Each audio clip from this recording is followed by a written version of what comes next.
மம்மிக்கு ஒரு பழமொழி ரொம்ப பிடிக்கும்.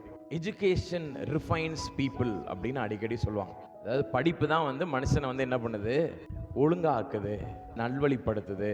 படிப்பு ரொம்ப முக்கியம்டா அப்படி இப்படின்வாங்க. நான் கொஞ்ச நாளைக்கு முன்னாடி சொல்லிட்டு இருந்தேன், மம்மி படிக்காமல் இருந்தோன்னா, அறிவு ஒருத்தனுக்கு இல்லாமல் இருந்துச்சுன்னா நம்ம சீக்கிரமாக பரலோகத்துக்கு போயிருப்போம்னு சொன்னேன். ஹல்லேலூயா.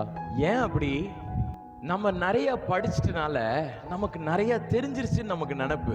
நமக்கு நிறைய தெரிஞ்சிட்டனால ஆண்டவர் சொல்ற வார்த்தையை அப்படியே விசுவாசிக்காம நம்மளுடைய அறிவுக்கு அதை கொண்டு போயிட்டு, இது எப்படி ஆகும், இது நடக்குமா, இது முடியுமா, இது என்னைக்கு ஆகும், இது இன்னைக்கு நடக்காது, என்னைக்கோ நடக்கும், இது நம்மளாம் செய்ய முடியுமா, இப்படிப்பட்ட பல கேள்விகளை கொண்டு வர்றது என்ன தெரியுமா?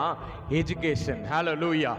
நான் என்ன சொல்ல வரேன், இது எல்லாமே பிறப்பிடம் எங்க இருக்குது? பிரெயின். இருதயத்தின் ஆழத்தில் கர்த்தர் நமக்கு கொடுத்த வாக்குத்தத்தங்களை நம்ம பிடித்திருந்தாலும் கூட நம்மளுடைய சிந்தையானது அது தப்புன்னு சொல்லுது பாத்தீங்களா? அந்த சிந்தைக்குள்ளாக தேவ வல்லமை கடந்து வர வேண்டும். ஹல்லேலூயா. என் அன்பு சகோதரனை சகோதரிகளே, இதயமானது கர்த்தர் பக்கத்தில் இருந்து கொண்டிருக்கிறது. அதனாலதான் ஆண்டவர் சொல்லுவாரு, சரீரம் என்னவா இருக்குது? ஆவி உற்சாகம் உடையதாக இருக்கிறது, சரீரமோ சோர்ந்து பலவீனப்பட்டு இருக்கிறது. இந்த சரீரம்ன்றது என்ன தெரியுமா? அதுதான் பிரெயின், அதுதான் மண்டை. இங்கதான் 1008 காரியம் நம்ம யோசிக்கிறோம். இன்றைக்கு ஆண்டவர் சொல்லுகிறார், மரித்தோரை நீ உயிரோடு கூட எழுப்புவாய் என்று சொல்லி இங்க உங்க எல்லாருக்கிட்டையும் ஆண்டவர் ஒரு வாக்குத்தத்தத்தை கொடுக்கிறார். எத்தனை பேர் மனசு தொட்டு சொல்லுங்க, விசுவாசத்தோடு கூட, ஓ எனக்கு மூலமாக இது நடக்கும்னு எத்தனை பேர் விசுவாசிக்கிறீங்க? கொஞ்சம் பேர் தான் இருக்கும். இன்னொரு காரியத்தை நான் சொல்றேன்.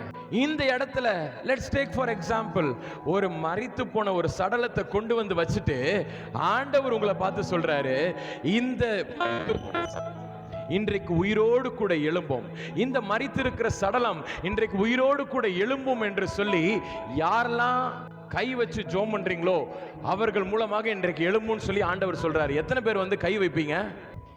My dear brothers and sisters, heart may be believing in the word of God, but mind will doubt.